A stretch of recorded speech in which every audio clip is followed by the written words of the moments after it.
Y estábamos hablando justamente, vos haciendo una introducción muy interesante sobre el tema de los protocolos para volver a instalar el comercio con el Brasil.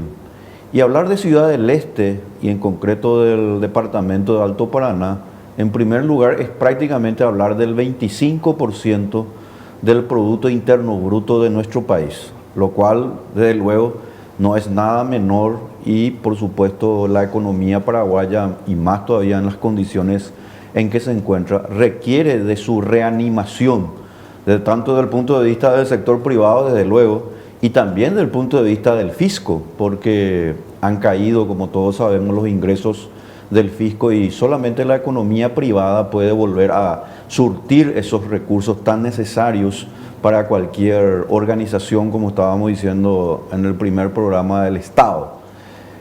Ciudad del Este desarrolló lo que se denomina un know-how tan interesante, Gladys, que realmente se merece un elogio porque, al igual que países como Hong Kong y otros que lograron un importante incremento, me refiero a lo que se denomina el mercado libre, logró lo que se llama una serie de actividades y conocimientos que le permitieron a esa zona de nuestro país que sus habitantes pudieran de alguna manera lograr esas iniciativas y esos intercambios comerciales. Pero hay que ser sinceros también, siempre tuvo esa zona dos temas que nosotros no podemos soslayar.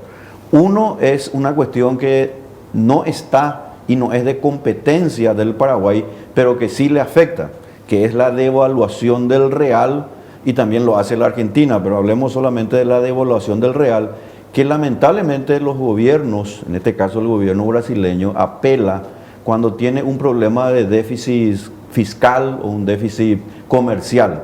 Es decir, establece, en este caso, el real por debajo de su precio de mercado y de esa manera los brasileños cuentan con más cantidad de dinero y de ese modo ellos pueden exportar más.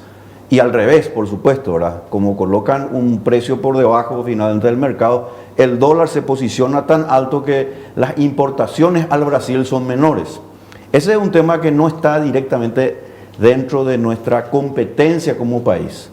Lo que sí está dentro de nuestra competencia es algo que el Paraguay ya tiene que olvidarse de una vez por todas en cuanto se refiere al comercio fronterizo, es el negocio de la triangulación. El negocio de la triangulación ya es un modelo obsoleto. No puede seguir existiendo en un país como el nuestro porque sencillamente hay una cuestión clave, factor clave, como dice el programa Gladys, que hace imposible que esto pueda seguir. Y es porque el Brasil inició hace unos años atrás una política de reconversión prácticamente de sus zonas fronterizas a través de la figura de lo que se denominan las ciudades gemelas, por el cual ellos van a ubicar. Y lamentablemente, digamos, por decirlo así, el tema del coronavirus un poco retrasó ese proceso. Ubicar las lojas francas que le dicen los brasileros, o los duty free, o los free shops, a lo largo de la frontera donde hay precisamente mucho intercambio comercial. Y eso, obviamente, hace que toda la industria y todo el comercio brasileño sea tan atractivo que finalmente con impuestos tan bajos van a hacer que Ciudad del Este, Salto del Guairá, Pedro Juan Caballero, prácticamente no tengan forma de enfrentar a esa competencia que va a realizar el Brasil. ¿Qué tenemos que hacer nosotros? No culparles al Brasil. Lo que nosotros tenemos que tener en el Paraguay es una visión estratégica. Por eso es que los empresarios de Ciudad del Este, todos ellos nucleados, por ejemplo, en las cámaras de comercio, están haciendo un importante trabajo para precisamente evitar que Ciudad del Este y las demás ciudades también sean afectadas por esa visión estratégica que está teniendo en este caso Brasil. En consecuencia, nosotros no podemos seguir con ese modelo de triangulación porque sencillamente Brasil está haciendo atractivo su propio mercado interno. Imagínense ustedes, por ejemplo, que hace unos años atrás en el Paraguay llegaron a entrar prácticamente 300 millones de prendas en el sector textil. Y solamente quedaron en Paraguay 30 millones. El resto se fue todo nuevamente como reexportación hacia el Brasil. Ese negocio ya no va a existir porque el Brasil está abriendo y va a ir abriendo cada vez más su mercado a través de estos modelos de apertura que el ministro de Economía, concretamente del presidente Bolsonaro, el señor Guedes, que es un propiciador, digamos, del libre mercado, lo va a ir logrando. De manera que nosotros estamos ahora ante una situación importante por el cual el Paraguay, el gobierno paraguayo, tiene que propiciar cambios de libre mercado, bajos impuestos. Por ejemplo, el tema del factoring. El factoring es sumamente importante y eso se tiene que hacer lo más rápidamente posible porque le va a permitir precisamente a las empresas y a los proveedores que le venden sus productos, por ejemplo, a un supermercado, contar, por ejemplo, con la capacidad de ellos mismos hacer su factura y de ese modo ir a un banco y con eso ya cobrar el dinero respectivo. Eso hace y requiere de dos cosas. Primero, que tenemos que tener y reglamentar la ley del factoring, y otra cuestión muy importante, hace a la inclusión financiera y a la formalización.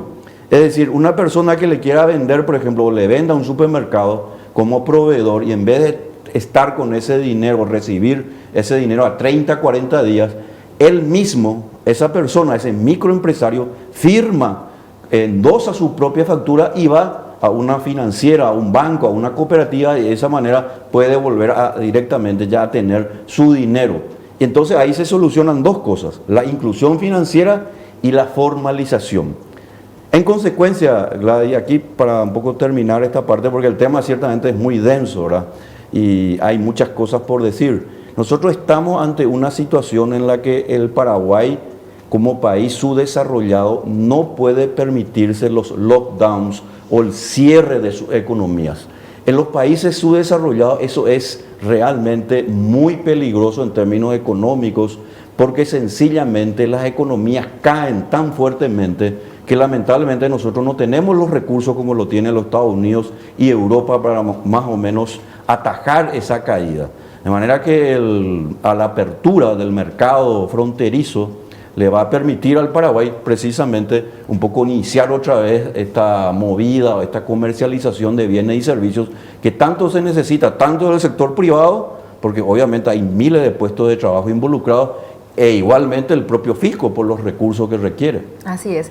Y sobre esto que mencionabas, Víctor, de que ya caducó el modelo que hoy tenemos en Ciudad del Este, de las reexportaciones, también hacen referencia a en sí el modelo de dependencia al comercio fronterizo.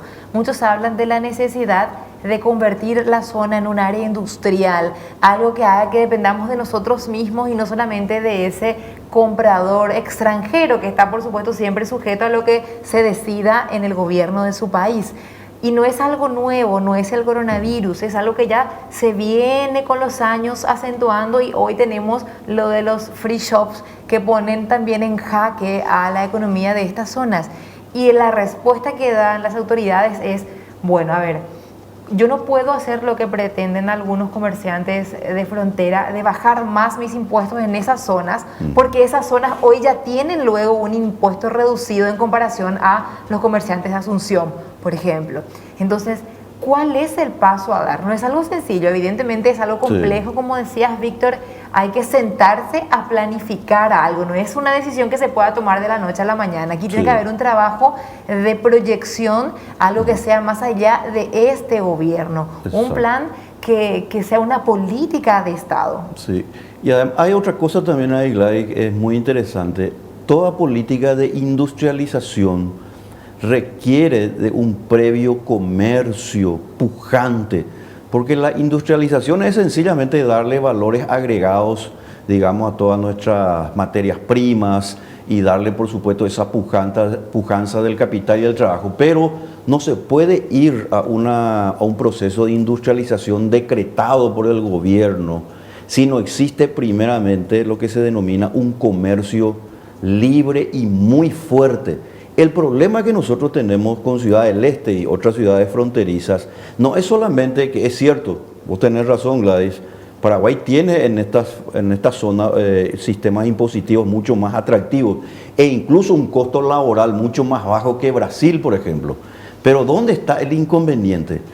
Un extranjero que quiera venir, por ejemplo, a Ciudad del Este y ve Foz de Iguazú, no ve solamente que allí hay un poco menos impuestos, que de paso Foz de Iguazú también va a empezar a aplicar menos impuestos, sino que ve también la ciudad, lo que se llama el urbanismo, la seguridad, la capacidad hotelera. No es solamente ofrecer bajos impuestos y por supuesto todo eso que cualquier turista desearía, sino por sobre todas las cosas, la persona que viene de Europa, Estados Unidos, a la Triple Frontera, tiene que encontrar en el Paraguay seguridad, capacidad hotelera, una ciudad limpia, una ciudad ordenada, en donde realmente una persona pueda ir allí y pasar un buen rato. O sea, hay valores y elementos estratégicos, digamos, como un plus agregado que hacen a la economía, en este caso fronteriza, como una cuestión de indudable necesidad para que la reconversión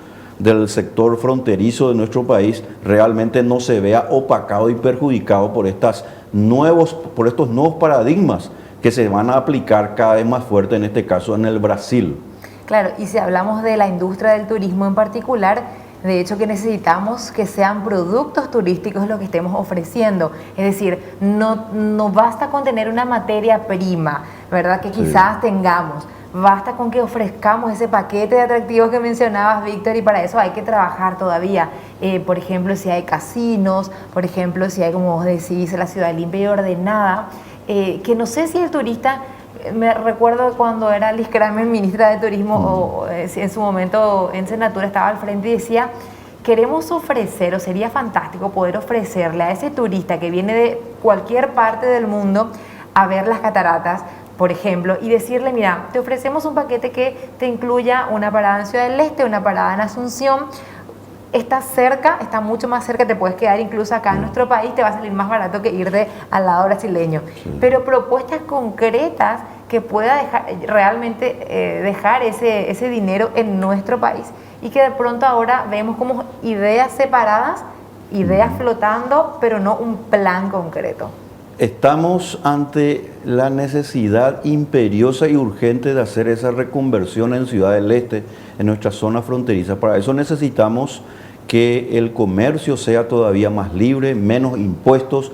Y otra cosa muy interesante, estamos en la imperiosa también necesidad de iniciar un proceso de formalización de amplios sectores a través de una modificación en el Código Laboral.